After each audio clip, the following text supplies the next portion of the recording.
a phone fork? Yes, but there is so much more. I don't know. And she's like, witchy. Like, I just do this.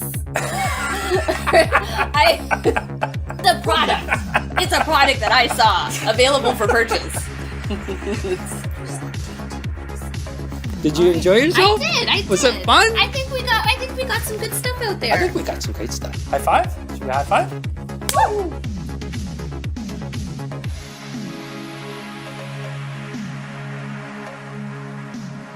In 3, 2, 1. Hello and welcome to another episode of the Toronto Dogcast, the podcast for dog lovers. And I am joined today by Michaela. Hi. How's it going? Very well. How are you today? I am so excited to have you on. This We're is happy months to be in here. the making. The whole reason why I started this podcast and the whole idea behind it was to help dogs. And that's what you guys do every single day. So you are from the Toronto Humane Society. Woohoo! I was incredibly excited to get you guys on because of this purpose of the podcast and in general of helping dogs. And you guys help a lot more than dogs, but what we're going to be talking about today is dogs specifically. And the reason why I wanted to have you guys on is to help answer a lot of questions for the public, to help them to build some empathy, to help them to understand what they can do, to help the Toronto Humane Society or any shelter in general, because I think a lot of what we're going to be talking about today is transferable to, whether you're talking about the Toronto Humane Society here in Toronto, Ontario, or your local shelter, or a tiny little rescue that's in Northern Ontario, something like that. So a lot of this hopefully should be transferable, and I always encourage people to do research and to ask questions if they have anything specific that they want. So we got a lot to talk about today. It's going to be good. It's going to be exciting. And if you guys have any questions that we don't answer during the podcast, please feel free to leave them in the comments and we'll do our best to answer them a little bit later on. Yep. Okay? So the first question the first thing that we're going to talk about is this concept of the challenges that you guys face. And specifically going into 2019, what things are really kind of the big challenges that you're going to face? Because obviously any shelter, any humane society struggles in different ways. And help people understand what you guys are facing, because it's not easy. No, it's not. It's a wonderful job, but it certainly isn't easy. I think one of the biggest challenges that we have at the Toronto Humane Society and a number of animal welfare organizations, in fact, probably most animal welfare organizations in Canada, across North America, are facing the same kind of challenge, and that is people's accessibility to affordable vet care. So having access to vet care and having that vet care be within range for them. And so that kind of affects different populations in different ways. Certainly people who are living in more isolated areas, so to the north of our province, to the north of our entire country, where people are in kind of rural areas with smaller populations. They just don't have the population to kind of support a year-round veterinarian. So there may be people that are driving 6 hours, half a day to get to a veterinarian. Some people have to take a plane. Like there just isn't a veterinarian in their area because they're so remote, right? So for those people, obviously, just the basics of medical care is almost unattainable. And when you have situations like that, you have communities and populations that end up with roaming dog packs, overpopulation of dogs. dogs because Right. they aren't able to have them spayed or neutered. You're having animals that aren't having their basic vaccine, so there's outbreaks of preventable diseases, parasite infestations, and stuff like that. But people in the city are also facing issues like that as well. I mean, if you look, if you overlay a map of income levels and veterinary clinics, you'll notice that lower income areas don't have as many veterinary clinics as other areas may do. And while, of course, competition in the city does keep costs kind of in line, for some people, stuff beyond the basics is not going to be accessible. So that's dental cleanings. If there is an expensive medication that your animal ends up needing, you're not going to be able to work that into the budget. If there is an accident, an illness, or an injury that's really unexpected, the emergency bills are going to be out of reach as well for those individuals. So And I want to be clear that I'm not saying that veterinarians are doing anything wrong here. We love our private practice veterinarians. Sure. Of course, they're running a business. Of course. And as we all know, cost of business is only ever going up. So tuition fees and loans and stuff like that. And of course, rent and all of that stuff. And these guys are hardworking and they certainly deserve and need to be paid for their services. But what happens is when services keep getting more and more expensive as the cost of living gets more and more expensive, is that there are individuals who are priced out essentially of responsible animal ownership, right? Yeah. So one of the things that we kind of have to figure out as an organization, and many organizations have to figure out, is how to fill that need and ensure that people are getting access to the services that they need to keep their animals happy and healthy, while working alongside our private practice vets, who of course need to and deserve to make a living at their chosen profession. I mean, I was talking to my neighbor the other day who just got a St. Bernard puppy, and he was legitimately concerned about the cost of having her fixed. Yeah. And I told him, I'm like, go to the Toronto Humane Society, because it's a really affordable option for people to get access to those medical services without, having to have the anxiety over, I just can't afford it right now, so maybe I won't do it. And then next thing you know, maybe that dog gets pregnant or something like that. And then now you're dealing with a much larger issue. And again, it's like one of these knock-on effects of, okay, now what do I do with all these puppies, or, whatever the case may be. And when I was doing my research, I read a lot about this, the more remote areas have these overpopulation, and these rescues are going into these remote areas and bringing those dogs into places like Toronto or other urban environments, because it's just people don't have the money or the access, like you said, to have it. So you guys offer, I don't want to call it subsidized, but like an affordable option for veterinary services? Yes. So right now we do have a public veterinary service, and we offer spay neuters for both dogs and for cats. We have a vaccine service where you're just getting a general health check and you're getting your yearly preventative vaccines. We have a limited availability for some dental cleanings as well. And we would love to be able to offer more. But at this time, that's kind of what we're limited to, and we're working towards seeing what we can do in the future to make sure that there are more options for people who really need them. That's great. Yeah. That's great. And so, if you're interested in something like that, I would imagine there's quite a demand.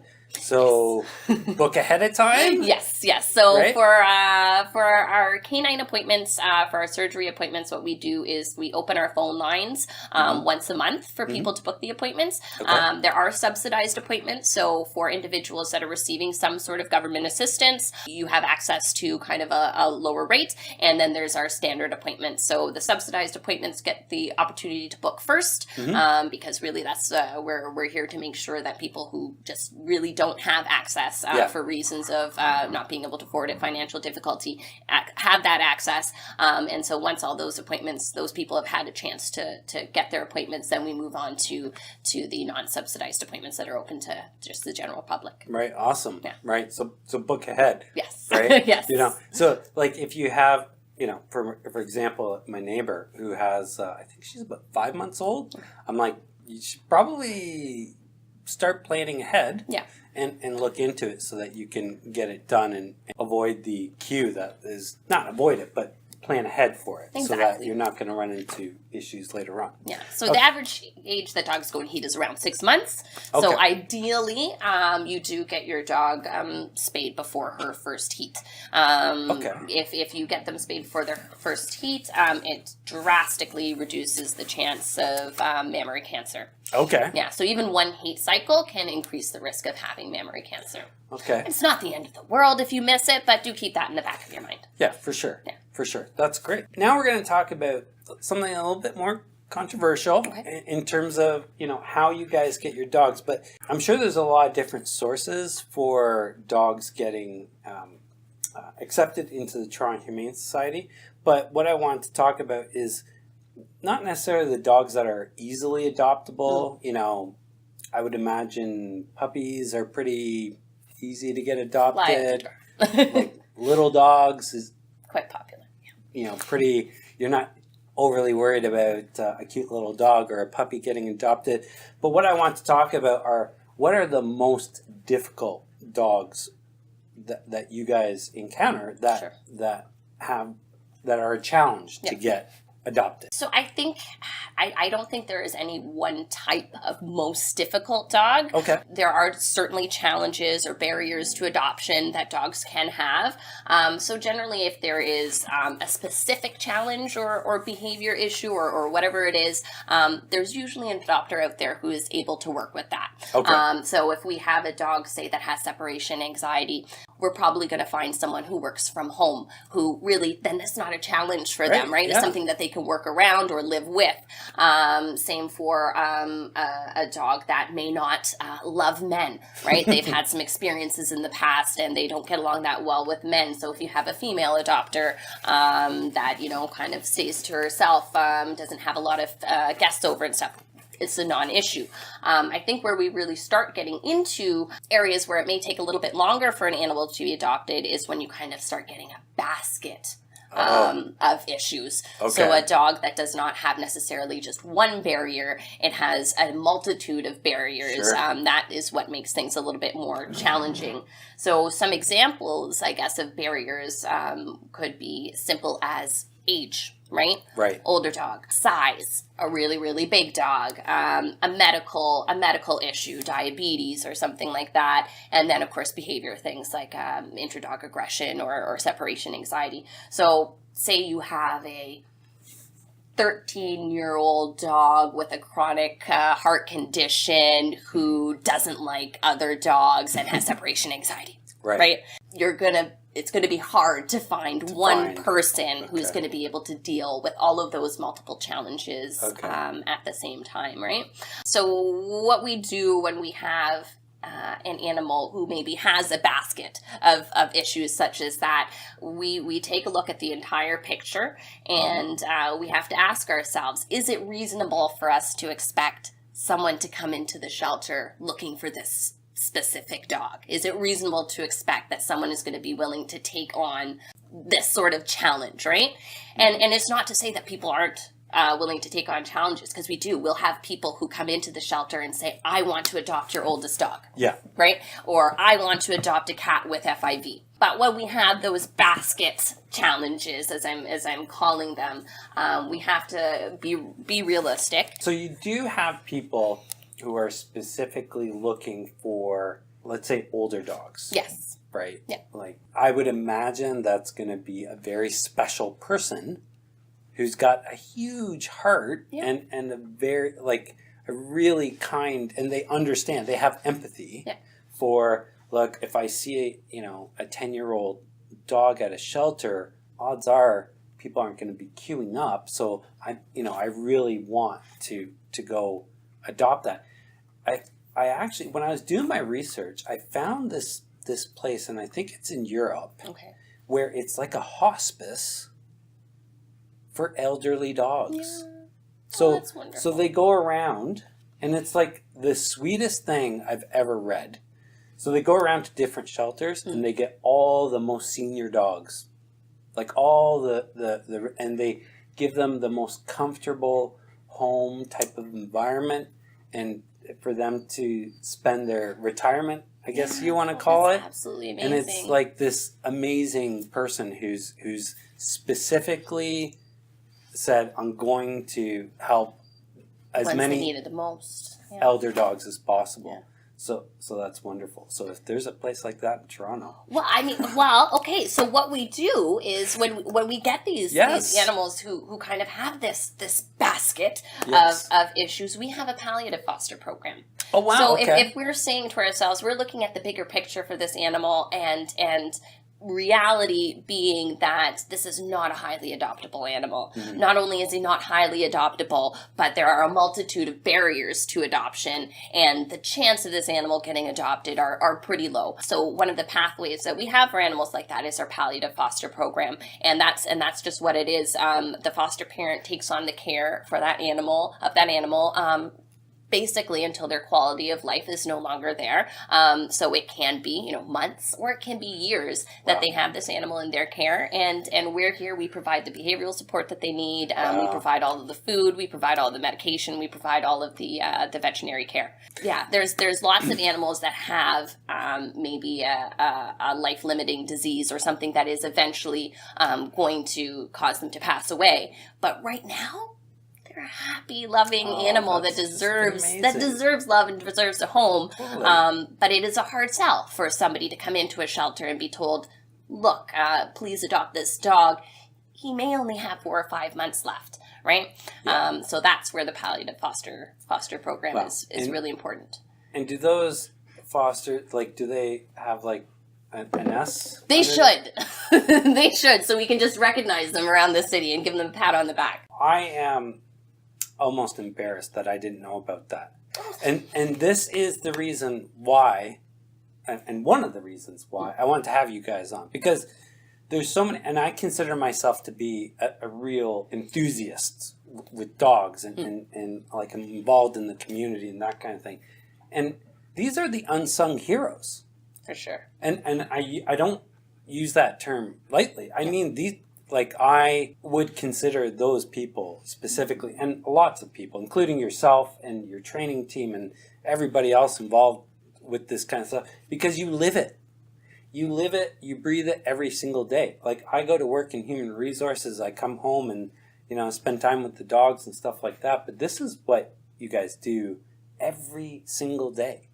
And, my heart breaks when I see stuff on TV. I couldn't imagine the difficulties. Let's just give a shout out to everybody out there who is not just a foster, but especially those ones who do this type of palliative care.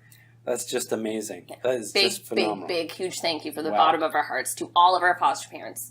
Okay, so let's move on to a little bit happier topic. Sure. So when somebody is coming to adopt a dog, I always encourage people to prepare. Yeah.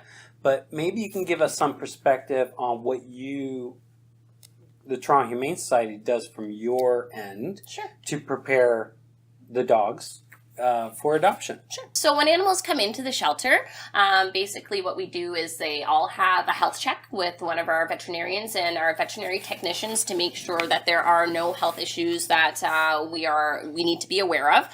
If we do find any medical issues, they're going to have a treatment plan put into place right away. Sometimes they're available for adoption while that treatment plan is ongoing, and it's something that the adopter can complete at home, or sometimes they need to stay with us, either in the shelter or with a foster parent to allow that treatment plan to kind of complete. Once they kind of leave the medical area and they go into the general population area, our ACW, so that's our animal care workers, those are the people who are feeding and walking and looking after the dogs on a daily basis, and the cats as well. They do an initial kind of behavior assessment on the dogs. So how do they walk on leash? They spy another dog, how are they acting? If they see a person down the street, how are they acting? Do they have any indications that they might be possessive over their belongings, right? So they do that quick behavior evaluation, and we kind of get an idea of the personality of that dog. And if they feel like there's anything that is of a concern to them that needs a little bit of a more in-depth look, then they're going to pass that information on to our training team.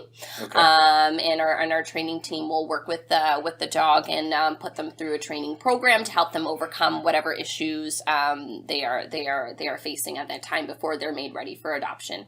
And then, of course, all of the dogs that come into the shelter are going to be spayed or neutered if they haven't been already. When they come to visit us, they're going to have all of their vaccines. They're going to get a microchip. They're going to get dewormed, defleed, so they don't have any creepy crawlies when they come home, and all of that good stuff. And then while they stay here, while they're waiting for their adoptive homes, we're really good on keeping them active and keeping them stimulated. So we do hundreds of hours of walks with these dogs. Like most of the dogs are getting out for 2 or 3 hours a day, weather permitting, of course. Some more than that. Which, quite frankly, with my work schedule, my dog is not getting out for 3 hours, 3 hours a day, right? Yeah. So they're really lucky, these guys. And I know you mentioned that. I just wanted to touch on the fact that you said it was sad, and a lot of people have that feeling, like, oh, I couldn't go to the shelter, it's so sad. But really, there are way more happy stories at the Toronto Humane Society than sad stories. And yes, seeing the animals in their runs, can be a little bit sad, but just remember that they're not in there all day. Right. Remember that we're interacting with them all of the time. They're getting out for their walks. They're friends with all of the ACWs.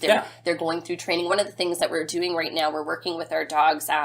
We're doing kind of sniff training. Cool. So we're getting them to come down to our training area, and we're doing sniff work with them. Our longer stay dogs go through our obedience program and stuff as well. So we're always keeping them stimulated. We're making sure that they're not only just kind of medically okay, but psychologically and mentally as well. So that's the thing.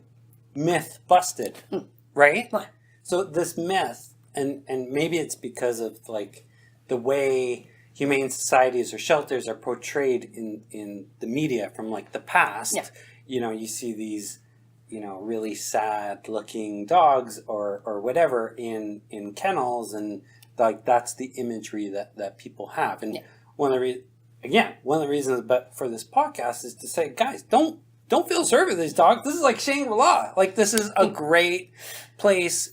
I've seen your off-leash area and behind the facility. And you guys are, just for anybody who's local, you're on Queen and River? Queen and River, 11 River Street. Okay, so like right downtown. Yep. So it's TTC accessible. That's the transit system for all my American friends.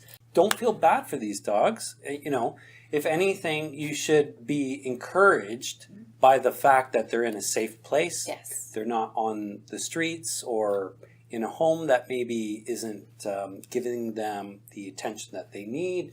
They're getting all this amazing exercise and mental stimulation as well as medical care. So don't feel sorry for these animals. They're in a great place. Now, shelter is not an ideal place. Well, we don't want the dogs to be in the shelter, but if I was a dog and I had to end up in a shelter, the Toronto Humane Society would be a good place to be. Excellent. Yeah.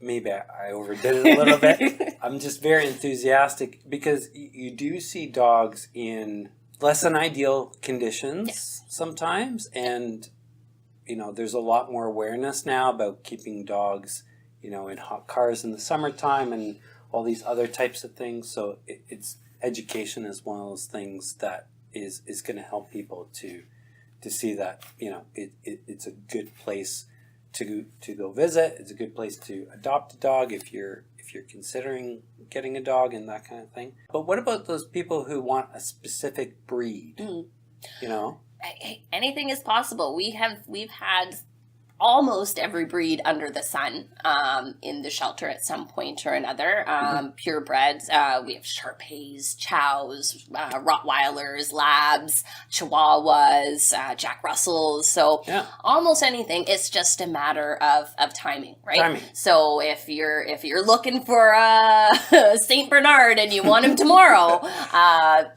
probably not going to work out for you, right? But if you're willing to wait and you're willing to be patient, you're willing to come and visit us really often, to keep checking on the website, there's a good chance that you're going to find what you're looking for, given enough time with some patience. Okay. Well, even with breeders, I mean, it's not like they have litters every single day. Like sometimes you got to wait for a litter. So if you're looking for a specific breed and you were planning on going to a breeder, and you don't necessarily have an urgent need it tomorrow, you know, stay patient, check the website, and you can find exactly what you're looking for and rescue a fantastic dog from the Toronto Humane Society or any shelter. Well, any shelter. Do your due diligence, do your research, people. We don't want to make, like, one thing I want to preface with this conversation, this is about the Toronto Humane Society specifically, although a lot of things hopefully will be transferable, but not everything is identical. Every shelter is... Everybody's different, that kind of thing. So do your research, but what we're going to be doing is talking about you guys today. You're the stars. You're the center of attention. What would be your recommendations for people in order to prevent their dogs or to prevent dogs from being given up, let's say, to a shelter or to the Toronto Humane Society? Sure. So there are a number of things, and because there's a number of reasons that animals are surrendered into our care. So medically, make sure that you're doing what you can to get the preventative procedures? Making sure you do what you can to make sure that your animal is in the best health possible. So the preventative things like any anti-parasites, heartworm treatment in the summer, your yearly vaccines. There are so many diseases that are easily preventable, right? And if you have the ability, putting some money aside, maybe having a savings account that is specifically for your animal, taking out insurance for your animal, just so in case there is something unexpected that comes up down the line, you're not at a point where you just don't have the funds to be able to provide the care that your animal needs, right? And then in terms of behavior, just making sure that your animal is socialized, has the training that they need to be a confident, happy, and polite dog out in society. And there are things that, of course, are super, super cute when your puppy is this big, that are not as cute when your dog is this big.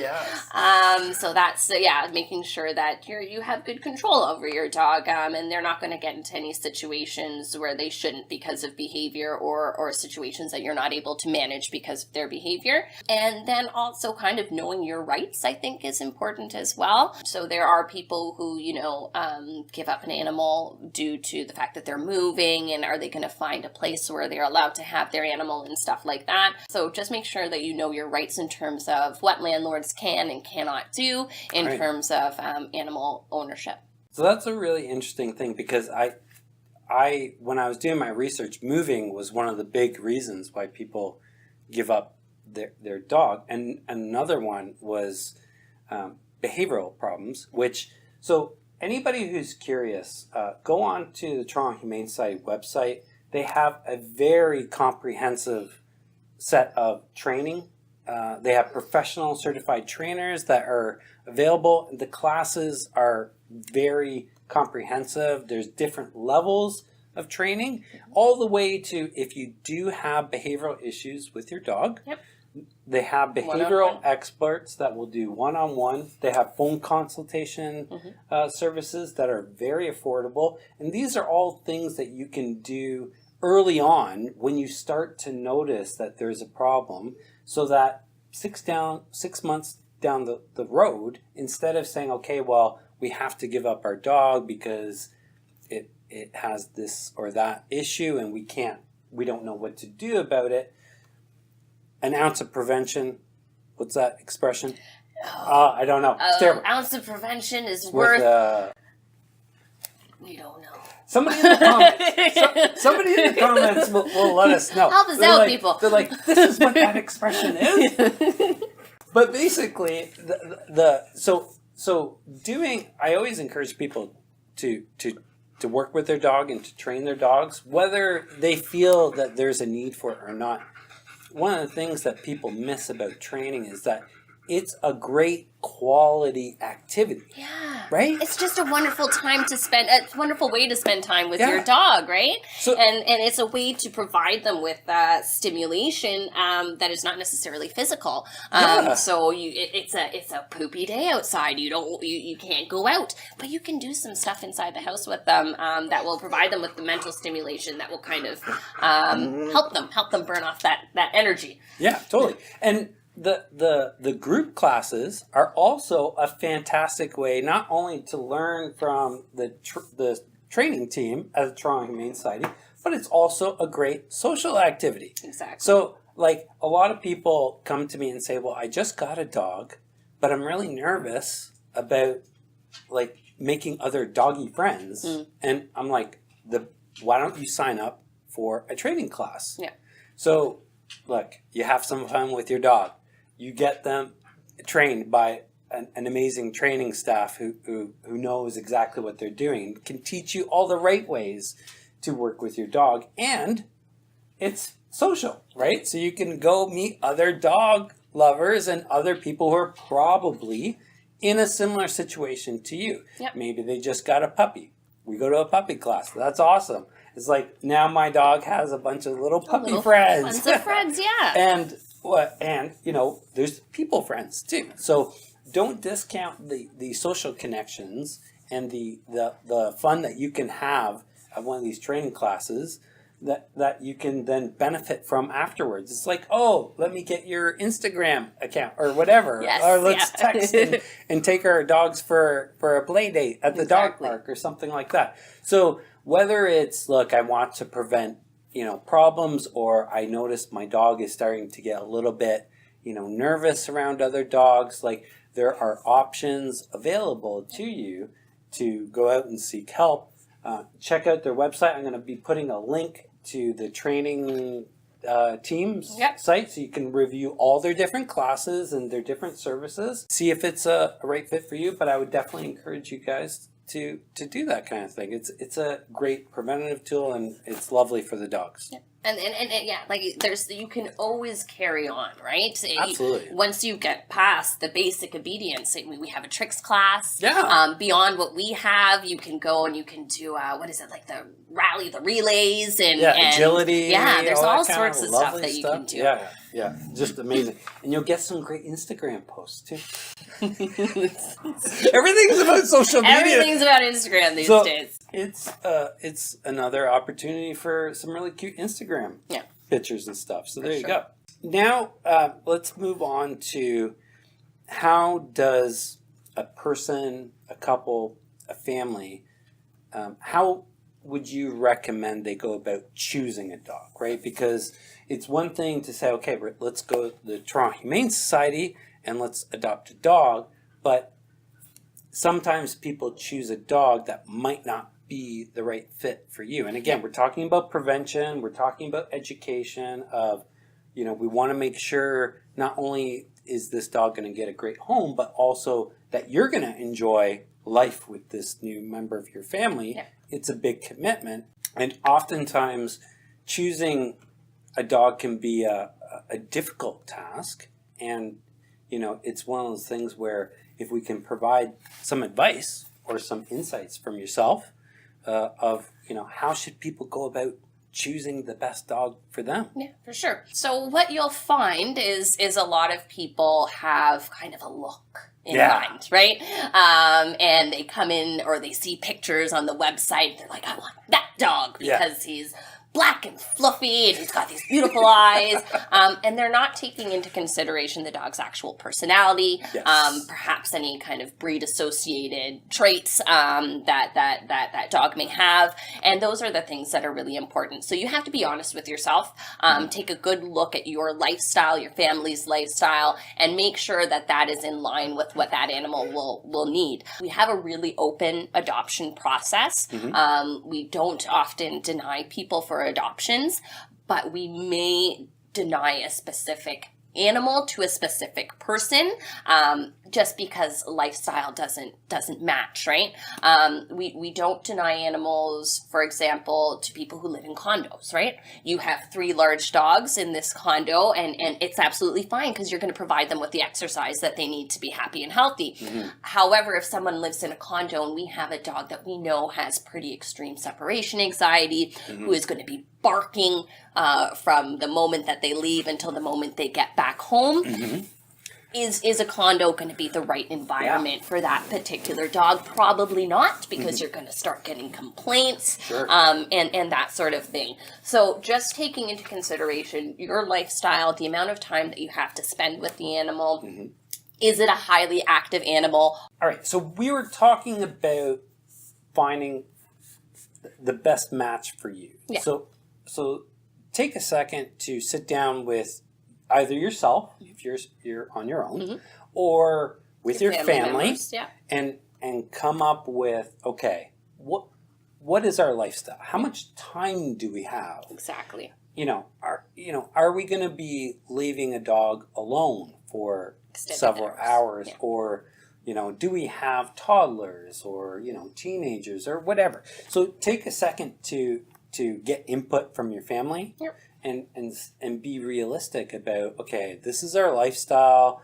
We're very active. We like to jog. You probably wouldn't want a sedentary dog in that case, even though it's super cute and adorable and has got the floppy ears that you always wanted and things like that. So go beyond the breed specific things or the aesthetics of a dog and look more to, okay, what's a good fit. And I think the other thing that people can do is to ask. Exactly. Right? And that's what we do. So when we have our adoption interviews, we want every person who's going to be kind of responsible for taking care of that animal to be present in the interview.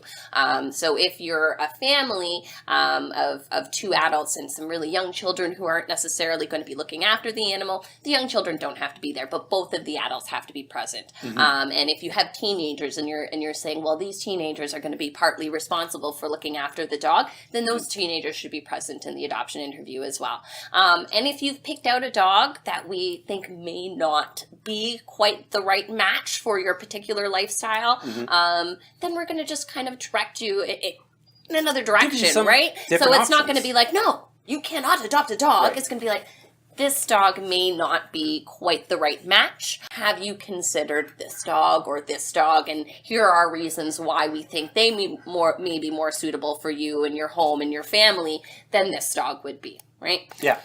That's great. It's like you're playing matchmaker. Yes, that is exactly what it is. And we're pretty good at it because our return adoption rate is quite low. It's you're the really experts. low. Yeah. You're the expert. Okay, so when somebody comes to the Toronto Humane Society, there's obviously some rules that people need to adhere to for liability purposes and for safety and for the safety of the animals as well. So we would love for you to go over that. But then there's an extra. I think there's like something, like what are the unwritten rules or best practices or etiquette or whatever you want to call it. So would you make some recommendations? Do my best. Oh, there we go. Okay, so when you come to visit the shelter, obviously some of the things that are kind of hard-nosed are going to be sticking hands in cages. Yes. Right? And it's not because we don't want you to interact with our animals or animals to have kind of touch or interaction, because we do that.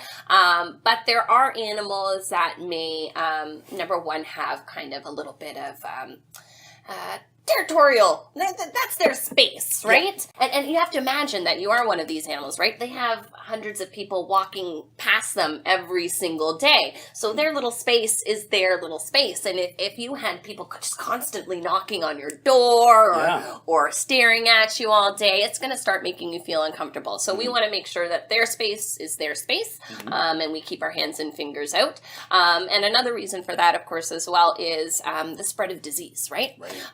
So you may not be able to see, maybe someone's just coming down with a cold, and you stick your hand in and you touch them, and then you go over to the next dog and you stick your hand in, and then all of a sudden everybody has a cold, right? And that's certainly something that we want to prevent as well. Also keeping in mind your noise levels when you go into a room. Sometimes the dogs are making their own noise, and you do have to speak a little bit louder to be heard, but if you're in a quieter area, once again, remembering that there's so many visitors coming through, that if everybody's using loud voices constantly, it can be a little bit stressful for the animals. I guess an unspoken thing, we do have our open paw program, which is we have buckets outside of a lot of the dogs' runs where people can grab some food or some treats. Actually, it's food. It's a little bit of their daily food put into the buckets, and they can offer those to the animals, kind of putting them under the cage doors.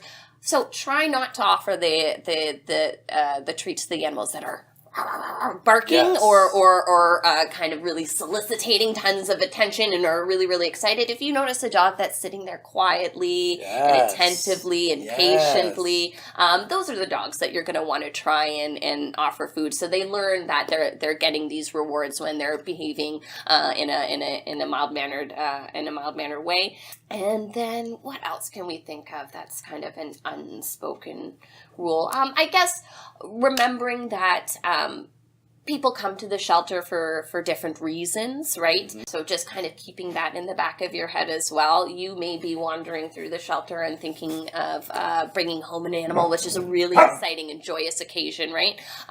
There may be somebody there who had to come through and use one of our public veterinary services and say goodbye to their animal, right? Yeah. So people are at the shelter for different reasons, so keep that in mind as well, and just being kind and polite to everybody as you see them, being nice to the shelter workers. The job is, we love our job and we're passionate about our job, but it can be difficult. It's a lot of hard work, and it can be emotionally draining as well. Totally. So smile and say hi and thank them for the hard work that they do. Yeah.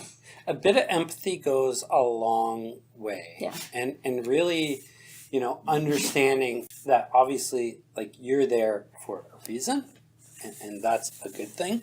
But also, to your point, understanding it from the animal's perspective, but also the staff's perspective as well, and making their lives a little bit easier by taking in consideration what they're going through. One of the things that I encourage people to do is, if you see a dog that's a little bit nervous or anxious, don't force the contact or the connection. Yes. Right? So if a dog wants to approach you and get a sniff of you, let them come to you. Like, don't be too focused on forcing it if it's not there, kind of thing. And the same, we do have some dogs, so once again, they've got their space, and they're very conscious of it being their space. Yes. So sometimes those dogs can be a little bit reactive when people are walking by. Mm-hmm. So if you do have a dog that has a bit of a reaction as you're wandering by the cage, don't just stand there. Don't just stand in front of the dog as he's getting worked up. Recognize that there is an issue right now, and kind of keep moving along, or let somebody know that there's something going on in there. So we talked about shelter etiquette.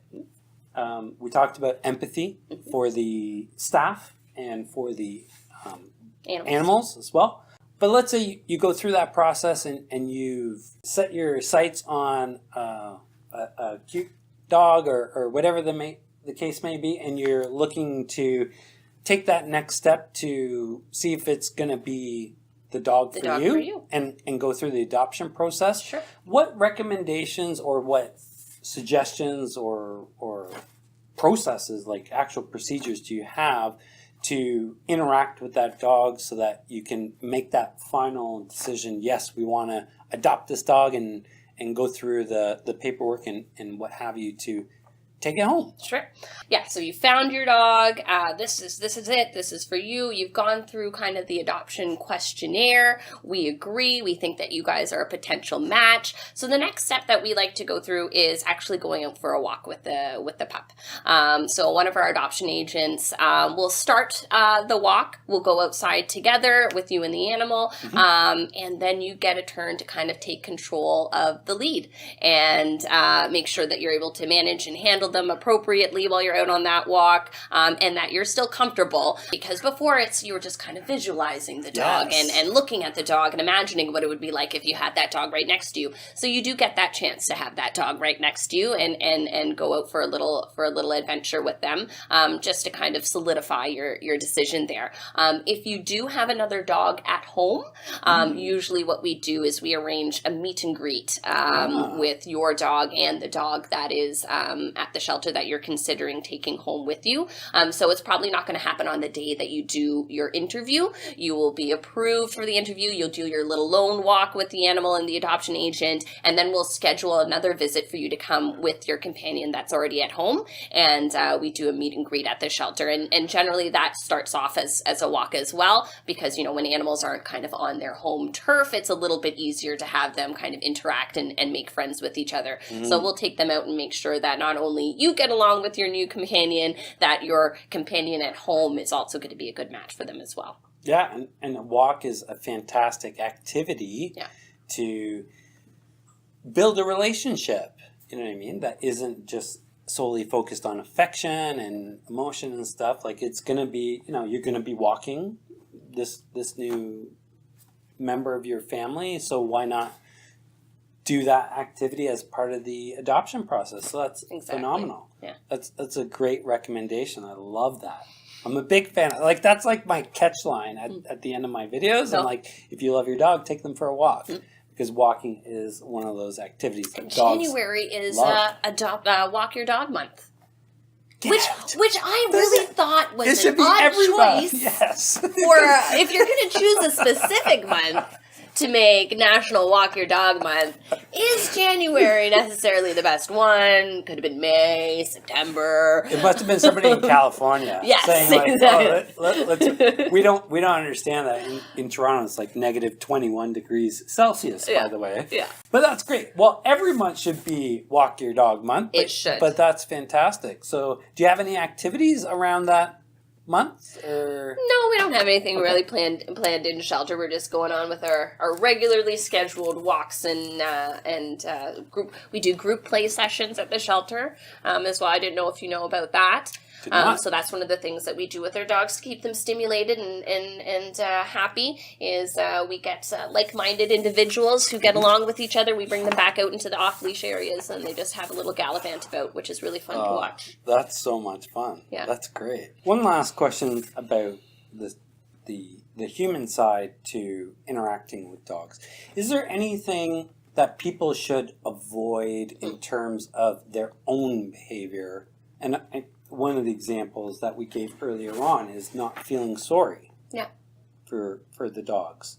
Not having, that type of, I don't want to call it a negative emotion because it's coming from a positive place, but, you feel compassion and that kind of thing. But it's something that's not going to necessarily, it's not needed. You don't need to feel sorry. But is there any other human behaviors or human emotions that you should kind of be mindful of while you're in the shelter? Sure. I mean, you're going to want to consider that a lot of the behaviors that we would see when interacting with another person as normal and kind of appropriate may not be in terms of body language what dogs find to be natural or comfortable. So when you're greeting someone, another human being, you're going to be looking them directly in the eye. You're going to be facing them directly. You're going to be, holding yourself upright. And for a dog, that can be a little intimidating. Yeah. So if you're looking to greet a dog, you're going to want to kind of avoid straight, direct eye contact. You're not going to rush up to them head on. You kind of want to present kind of the side side saddle up. Exactly. Yeah, that's awesome. To them, so they feel a little bit comfortable. If you have a small dog, you're not going to want to kind of loom over them, right?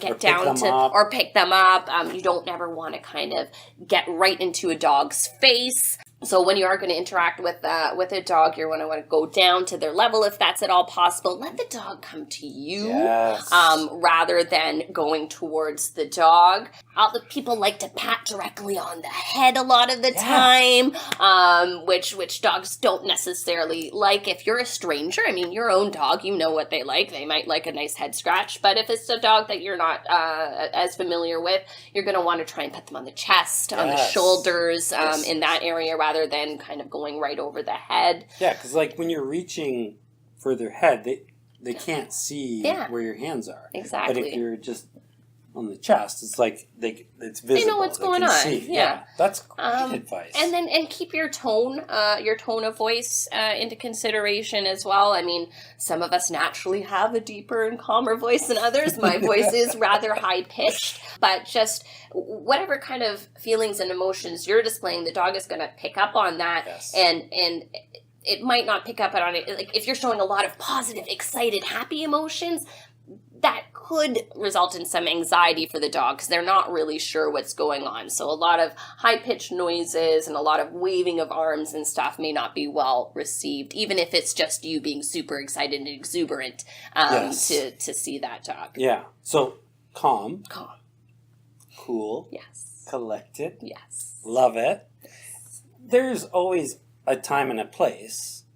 Yeah. For excitement. Oh, of course. And play and things like that. Yeah. Maybe once you've taken a dog for a walk. Exactly. And is there access maybe to the off-leash area if they wanted to have like a little bit of a play or throw a ball or something like that? And for when if we do a meet and greet or if we take an adopt, that there's an opportunity to go out there as well. Yeah. So that's maybe more an appropriate time for a little bit more excitement because that's a fun activity. But I think, to your point, nice and calm is probably the better default to keep everything calm for the animals as well, and not just for that particular dog that you're interested in, but for all the other animals around. Yeah, because there's a knock-on effect, right? Yeah. So if one dog gets really anxious or excited or starts barking, it might set off a chain reaction for the other animals as well. So it's just something to keep in mind. For sure. Awesome.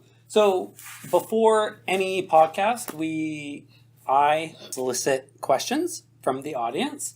And so I post on Instagram and on some Facebook groups, and I gather some questions. So we got some really good questions from the audience. So we're going to go over those. And the first one, I think, is one of the best. And this came from quite a lot of different people. Okay. There's a lot of interest or curiosity around, okay, I have children, and we want to get a family dog, but a lot of people are a little bit nervous or anxious about adopting a dog from, let's say, a Toronto Humane Society or another rescue when there's children involved. So I thought it would be a great opportunity for us to talk about some different things that you could do. And we already touched on it a little bit earlier in terms of bringing the family to the interview or to the initial visit as part of the process. But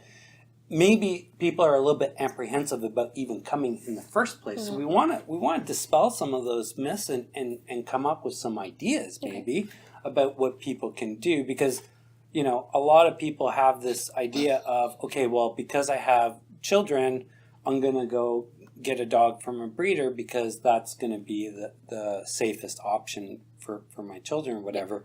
And we want to say, okay, well, is this a legitimate concern? Or is there something that you could do to make, you know, coming to the Toronto Humane Society one of the options if you wanted? What are your thoughts on, you know, adopting a dog from Toronto Humane Society or a shelter when you have children? Sure. So I guess in terms of preparing, if your family has never owned a dog before, maybe a good thing to do is start doing some reading with your child, getting them to understand what dog ownership means, teaching them a little bit about dog behavior that way.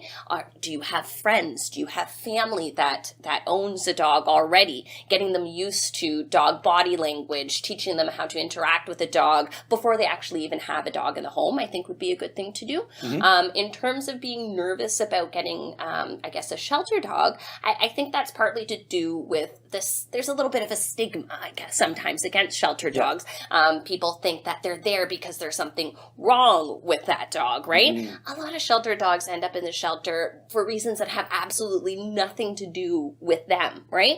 Well, of course, there are medical reasons and behavior reasons that dogs end up in the shelter, but there are also reasons that are completely beyond their control. Somebody is moving and they aren't able to take that dog, or somebody moves into the home and they have allergies and now they're no longer able to take that dog. A caregiver for the dog has passed away. There's a new baby. There's so many reasons that dogs end up in the shelter that have absolutely nothing to do with their behavior, right? So and then the other thing to do is talk to our adoption agents. We don't always have, a lot of the time we do. So if we have an owner surrender animal, we have really great profiles that give us a lot of background information about that particular animal. And we may be able to say, hey, you know what? This dog has lived with 2-year-olds, teenagers, and has been a great companion for them. But sometimes we don't have all of that background knowledge, but those dogs have, they're dogs who have spent some time with us and we've gotten to know their personalities. So our adoption agents will be able to let you know, hey, yes, we think this dog will be absolutely fine with children. Or we may say, you know what, this dog does have a little bit of, does have some issues with resource guarding or something like that. So yes, children are okay. But we want to make sure that that child understands dog body language and understands when that dog is letting them know that, you know, enough is enough. So before we started recording the podcast, we had a little chat. A tete-a-tete. A little, back and forth. And this happens a lot of times when people come over for the podcast and I'm reviewing the kind of, this is what we're going to talk about. And then what naturally happens is we actually start talking about the things that we're going to talk about in the podcast. And I'm like, just wait, this is all good stuff. This is all good gold. stuff. This is really good stuff. So one of the kind of spontaneous ideas or things that we bounced around is this kind of concept of, could you initiate, some sort of a training? Because again, Toronto Humane Society has got a great training team, and they have a number of different classes that you could sign up for. Yeah. So why wouldn't you consider possibly taking your children into one of these training courses with a potential... Could you do that? Like, could you say, okay, I'm interested in this dog and I want to sign up for one of your classes?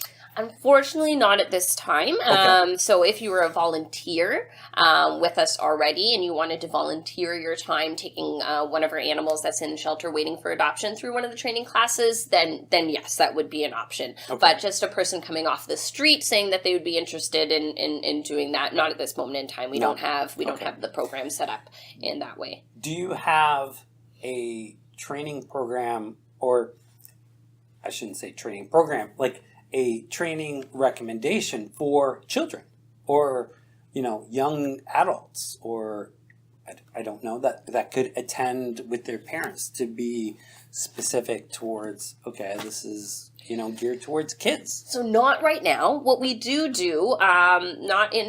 we do offer a lot of different programs, humane education programs, and that is usually a class that will come to the shelter, and we do talk about a lot of stuff like that, dog body language, what an animal needs to be happy and healthy, what the 5 freedoms are, what kids can do in the home to help their parents look after their animals, why animals end up at the shelter. So we do a lot of education and outreach that way. Okay. Yeah. That's great. If you do decide to adopt a dog, sign up for some classes. Yeah. It's gonna alleviate a lot of questions and a lot of, I don't know how to do this, and it's going to get people involved. And I always tell people, I'm like, practice makes habit, right? So if you have some kids who are going to be part of the care of that animal, and you include them in a 4-week class, then they're going to get in the habit of, hey, we're learning this together. Yeah. Right? So it's not mom or dad telling me that I have to do this or that. It's like the mom and the dad, or whatever the case may be, with the children are both learning at the same time from a certified professional that's going to give them all the best techniques to take care of that dog the right way so they get off to the best start. Exactly. Yeah, that's awesome. So there you go. And then also, just one other thing to consider is that sometimes people think, well, I'm just going to, like, as you said, I'm just going to purchase a puppy. Yes. And then there's not going to be any problems. Everything is going to be fantastic because I know everything about this puppy. And you know what? That doesn't always turn out to be the case, right? You still, even when you get a puppy and you get to mold this little creature from very, very small, you actually have to do that, right? So you have to provide the socialization and the training, or else you'll get into the situation where some of our animals are that they didn't get that guidance when they were younger, and then they have a lot of behavioral problems, and they end up coming to see us at the shelter. So just grabbing a puppy does not necessarily mean that you're going to end up with the dog that you want. You got to put in the time, right? Oh, totally. And the other thing to consider is that dogs go through different stages of learning. Yeah. So learning for a dog isn't, okay, they're a puppy, I'm going to teach them to sit and stay and house train them and stuff like that. There's other types of training as they get older that they're going to need. And regardless of age or how well behaved or misbehaved your dog is, dogs will benefit from the training because it engages their mind. It's like going to school. Yeah. It's like most dogs are very smart. They love being engaged in a mental way as well as a physical way, obviously, but in a mental way, it's very stimulating for them. And when dogs are adolescents, they have a lot of energy. They have a lot of, woo! Like Georgie is 18 months old and she's asleep right now because she's a riot. She had a lot of zoomies earlier on when you first came in. So you got to see like the woo and now you can see how nice and relaxed she is. But yeah, so when dogs are past that initial puppy stage and then they get big, they have all this abundance of energy. Yeah. So taking them through some classes is a way to focus their mind, and that will provide them with a lot of stimulation so that they can expend some of that energy in a mental way, maybe not in a physical way, but it's a great balance of the two. So that's phenomenal. The other thing... Yes. One more thing. The other thing to consider is, I guess a lot of people idealize their kid growing up with a puppy, and we have a baby now and we should get a puppy to go alongside it, and that can work. It can work. I'm 100% not saying it can't, but once again, keep your lifestyle and the time that you have in consideration. I myself have 2 toddlers at home. Sincerely, I would not have the time to take on a puppy and do everything that puppy needs to be socialized and trained at this point in my life. So perhaps getting an older dog who already has those basics down. So that's the other thing. Like, people have this thought about the dogs that are there and they have problems, but a lot of the older dogs that you're going to find at the shelter know how to sit, know how to stay, know how to come. They know where to use the bathroom. So you're getting a dog that kind of has the basics already down pat, and it saves you a little bit of time. I think a lot of people underestimate the amount of work that a puppy needs. Yeah. And I was reminded of it the other day because I was working with a St. Bernard puppy that lives in my building, and I was like, holy crap, this is a lot of work. Yeah. Like, yes, they're cute and cuddly, and yes, they're adorable, and yes, they do lots of goofy stuff that is just precious, but wow, walks every 2 hours, constant need for like attention, always getting into stuff, and like, and then it's just like exhausting. Where, I mean, I'm going to do a bit of a shameless plug here, but like Georgie's 18 months old, she's had all her basic training and stuff. She's housebroken and stuff. It's a lot of the heavy lifting is already done. Yeah. And they grow so quickly.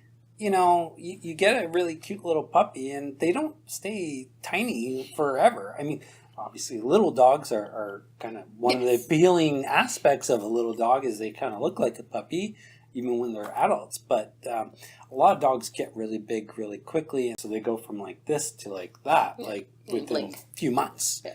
So it's definitely worth considering, an older dog for just that reason. It's a lot less work and can enjoy more of the fun stuff when it comes to your dog. Okay, so there's obviously a lot of amazing staff already at the Toronto Humane Society. Sure.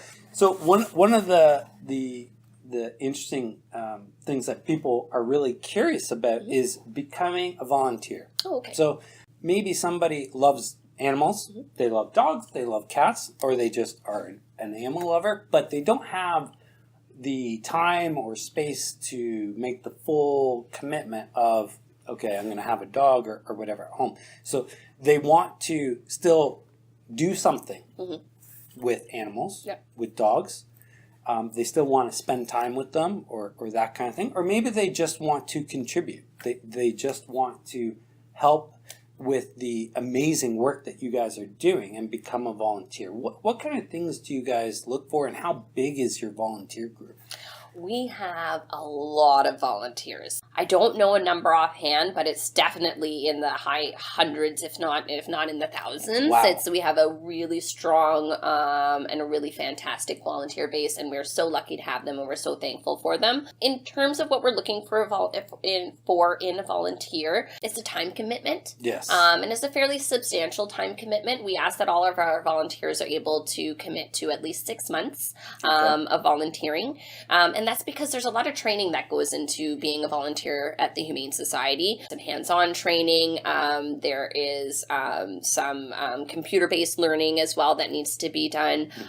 So there's a lot that we put into kind of each volunteer. So we need them to be engaged and be committed to us as well. And we do depend on our volunteers for a lot of things. The reason that our dogs get out for the hours and hours of walks that they do a day is because it's not only just staff doing that, it's our volunteers helping us there as well. The same for our cat enrichment. Our cats get enriched once again for hours and hours at a time, and that's because we have our volunteers helping us there to accomplish that. So once you're kind of scheduled in for your shifts and you've committed to your 6 months, it's really important that you do show up for those shifts, because we're counting on you being there for those animals. So that's really important. And also the ability to get along with everyone else in the building. And of course there are going to be some rules, so you are going to have to be able to follow the rules. The rules that we have in place are for the volunteer safety and for the animal safety as well. So just making sure that you can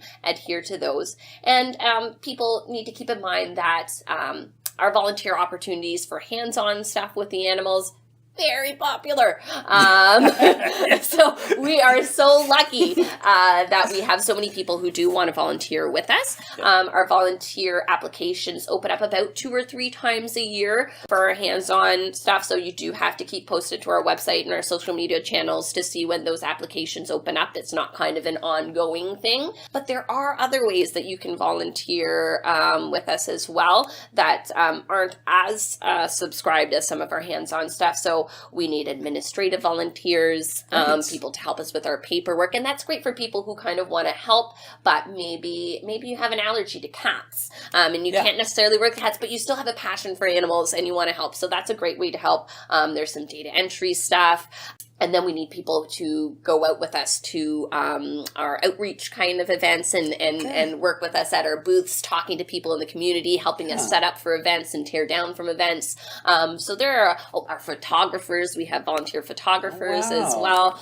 So there are tons of ways that people can get involved and help us out that don't necessarily mean that you're snuggling with kitties or walking dogs, even though that's a really awesome thing to do.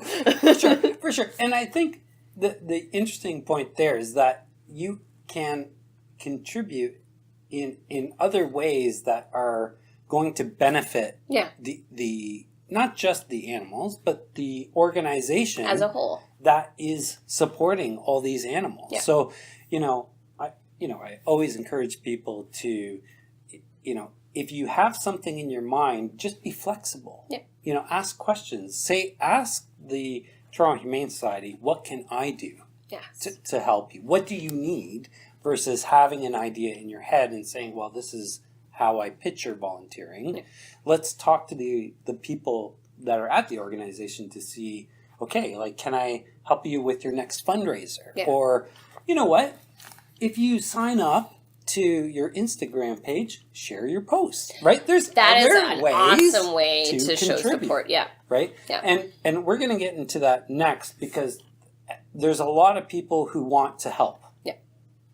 And there are certain people who want to help in a very active way, like the volunteer work. But, you know, it is a big investment, both from the perspective of the Toronto Humane Society and from the individual. Of course. But there's other ways to help out. And you can help out in small ways that will still... So there's a lot of different ways that people can help out. And that's actually one of the questions that we got is, like, how can I help out? What can I donate in terms of, like, you know, food, obviously funds, and we're going to be talking about your fundraisers that are coming up as well. So we talked about the volunteer program, but what are some ways that the average person, whether you're in Toronto or maybe you live in a rural area and you can't, like, physically come down to Toronto to volunteer to help out, but you want to help out, what are some of the things that people can do? Social media support is a big one. Shares really make a big difference. Yes. In terms of our animal adoptions. So obviously there are the highly sought after, the puppies and the little chihuahuas that really don't need any help finding a home. But there are animals that may have some barriers. Some animals that may not necessarily be the best city dogs who would love to live out in the country in a more rural environment, and making people aware of those animals is through social media is a really good thing. The number of adoptions that we have that can be attributed to people seeing the animal on Facebook or Instagram is pretty high. So that's a really easy way for anybody to help, just sitting in front of your computer screen and sharing one of our adoptable animals, so to make sure that their story gets out as far and as wide as it can is one good way. In terms of items for donation, food is always great. We operate the largest pet food bank in the city of Toronto. We actually supply some of the other food banks with pet food as well, some of the human food banks. So that's always great. We take unopened bags of food just to make sure that everything is okay. Other items are always needed as well. Food, bedding, gently used bedding, towels to keep our animals warm. Crates are good. We have a lot of the kind of plastic molded crates. Okay. We love the wire crates. Wire crates are in need. Some of the things are not as exciting. We need large tote bins, like a Rubbermaid type bin with lids on them. Yeah. That would be great. Toys for the animals are always appreciated. So that sort of stuff. Almost anything. Cat trees are great. Oh, like the little levels that they can climb up in. Toilet paper tubes for our small domestic animals. They love chewing on them. Wow. Yeah, or egg containers. All sorts of stuff. So not even stuff that you have to purchase. Right now we've asked people to help us out by donating their gently used baby socks because we put them on the little paws when the animals are having their surgery to help keep the heat in, so they don't get colds during surgery. Okay. So it's not even necessarily anything that you have to buy. Stuff that's just lying around your house that you would throw away, that you don't have need for anymore, can be really useful for us and the animals in the care. So one of the great things about social media, there's a lot of bad stuff to do with social media, and that's one of the reasons why I created the podcast, is because there's a lot of negativity. But one of the amazing things about social media is it can spread the word really quickly and really fluidly. Yeah. And it's not just a matter of, like, you know what, I'm going to like this picture, because I saw your Instagram is just amazing. It's fantastic. And guess who's the social media? So you're responsible for the social media? Yes. Okay, so that's a big reason why it's so amazing. You know, not just liking it, but to your point, like sharing it. Because there's a lot of mechanics and algorithms that social media companies employ to, and those are the things that dictate how many people see. How many people see it. Yeah. So if you're So we'll put your Instagram here. So what's your Instagram? It's at Toronto_Humane_Society. There you go. I'll put that magically right here through the... Oh, yeah. Look, we're like Vanna White. So I'll put that there. So not just liking your great pictures, but also sharing them and commenting. Yes. So commenting increases the visibility. chance of other people seeing, yeah. And your Facebook is? At Toronto Humane Society. That's nice and easy. Yes. So, and our Twitter is at THS_tweet. Yeah. So if you want to help out and you want to contribute, you don't have to do anything enormous or massive. Yeah. Just engaging in those social media is going to help spread the word. And so you can still contribute in a very easy, convenient way to these animals getting adopted and spreading the word about some of the events that you guys have coming up. And our programs and services as well that are helpful to pet caregivers out there. Yeah, totally. I would recommend anybody going to the Toronto Humane Society website. I was astonished at the breadth of stuff that you guys have available. I mean, I think the go-to is like Toronto Humane Society. They have animals. Yes. But there is so much more. So much more. Yeah. And you know, like I said, they have training and a whole bunch of other stuff, veterinary services. So anything that we're going to cover here is just going to scratch the surface. So find out more, spend some time, go visit. Come in and see us. We often get, do we need an appointment to come down and visit you? No. Just drop in. Just come on in. Come on in. Our staff are really, really friendly. If you have any questions about a specific animal or even just our procedures and how we operate, we would be more than happy to help you. Awesome. So that leads in really well to the next thing. So you guys rely obviously a lot on volunteers and things like that, which is amazing to keep everything going. But you also have fundraisers. So let's talk about the fundraisers and the next ones that are coming up. Sure. So obviously this is a podcast that's going to be recorded at the end of January, but we're going to air it sometime probably in early February. But it's still relevant. And obviously if you want to keep up to date on the latest fundraisers or events that are happening, the social media connection is going to do that as well. So no worries there. But let's talk about your next one coming up because they sound like a lot of fun.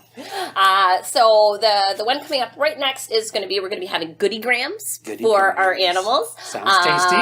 So it's going to tie in with Valentine's Day. We want to make sure that all of our animals feel loved and cared for. And it's mainly going to be an online type of fundraiser. So people will be able to contribute to the animals' goodie grams. Animals will get their goodie grams on Valentine's Day. And everybody who contributes will get a little thank you from one of the animals in our shelter, a little picture and a written note from one of our animals thanking them for their contribution. And it is so super fun. The last one that we did was stocking stuffers for pets, and giving out those stockings on Christmas morning was such a treat. Everybody was so excited to receive them, and it's going to be just the same for the goodie grams. So I'm excited to see what treats we have in store for all the animals, and it's going to be good fun handing them out. And then shortly after that, it's going to be National Cupcake Day. National Cupcake Day! I love cupcakes. Awesome.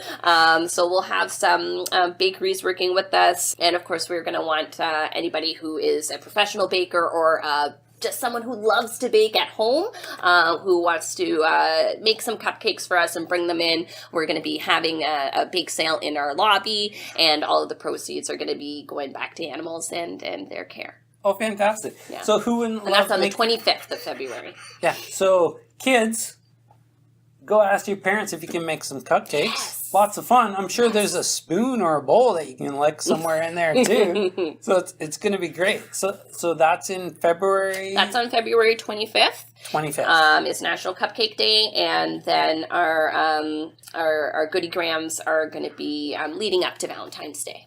Oh, that's awesome! So much fun, so much love, and I bet you it's a lot of fun for the staff too. Eh? Oh, it is. It is so much fun. Everybody enjoys it. Yeah. So don't just think about the Toronto Humane Society as a shelter. It's also a bunch of really passionate, lovely people who live and breathe this every single day. Go say hi, go spend some time with the animals, but don't forget about the staff. Like they're lovely people too, and you know, I'm sure they would enjoy having some friendly conversations and people. Oh, for sure. People for sure. interacting with them too, and saying thank you. Yeah, you know, the staff. We get cards sometimes, and do you? yeah, like people will say thank you. So if we have a foster animal who comes in frequently, sometimes we'll get a card, and everybody loves receiving a card. You should see everyone's faces when they get just a nice personal thank you. It means a lot, and when someone is having a bad day, having something like that to lift their spirits makes a big difference. Yeah. So just again, it's just another way that if you want to help out, you know what I mean? Like it's not, there's so many different ways to help. And something like, you know, going in, you know, maybe on a Saturday afternoon or when you have some time and say, hey, you know what, I saw the Dogcast and I just want to say thank you on the behalf of myself to all the work that you're doing, and what you're doing is meaningful and it's appreciated, because it is. Like you go out there and like I talk to dog owners all over the place, whether it's around Toronto or on the internets, and everybody wants to help, but they don't really know how, or they don't think that they can make a difference. And what I tell people is that every single person can make a difference, no matter if they do something as simple as retweeting or sharing a social media post, or if they take the time to go the full commitment of fostering a dog or volunteering for a 6-month term or whatever the case may be. There's lots of different options, and there's lots of different ways that you can help out and show your appreciation and make what work that you do just that little bit better. And so if you have any questions that we didn't answer, feel free to leave a comment in the comment section below. We'll do our very best. I can't make any promises, but definitely go check out the website. There's lots of information on social media. I want to thank Michaela for coming on the podcast. Thank you. It was very lovely having you. I think myself, I'm going to only speak for myself, I learned a ton today. I thought it was super interesting, and it really opened my eyes to some of the great work that you guys are doing, but also how you can contribute. Parting words? Oh, first of all, thank you. Thank you for having us here. Oh, it's my pleasure. We really enjoyed it. And, just to let everyone know, we're right downtown, in the heart of downtown Toronto, 11 River Street. We're easily accessible. Our staff and our volunteers are wonderful and friendly, and they're there to answer any questions that you might have about what we do, the animals that we have available for adoption. And if you can't make it down to see us, as mentioned, visit our website, www.torontohumanesociety.com, and email us, DM us through our social. We would love to hear from you. Awesome. Thanks so much for watching, guys. Till next time, if you love your dog, take them for a walk. High five? Should we high five? Woo! And that's a wrap. Yeah. That's it. We did it. You slept the whole time. You missed the whole thing.